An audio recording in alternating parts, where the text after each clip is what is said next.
లోకస్తుడు మనం పిలిచి మా దేవుడు ఎవరో వాళ్ళంటే వీళ్ళే చెప్తున్నారు, మీ దేవుడు మీకు గొప్ప, మా దేవుడు మాకు గొప్ప, మీ దేవుడు కూడా గొప్ప అని వీళ్ళే చెప్తున్నారు. మీకు అర్థమైందండి? లోకానికి ఒకే దేవుడు, సృష్టికి ఒకే దేవుడు, ప్రపంచానికి ఒకే దేవుడు, సజీవుడైన దేవుడు తప్ప వేరొక దేవుడు లోకానికి ఇవ్వబడలేదు. యేసు నామమే తప్ప వేరొక నామమే లోకములో ఇవ్వబడలేదు.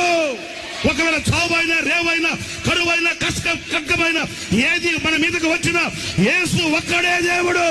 యేసు తప్ప వేరొక దేవుడు లేడు, లేడు, లేడు. యేసే సజీవుడు, యేసే మాట్లాడేవాడు, యేసే సంచరించేవాడు. యేసు క్రీస్తు తప్ప వేరొక దేవుడు లోకములో లేడు.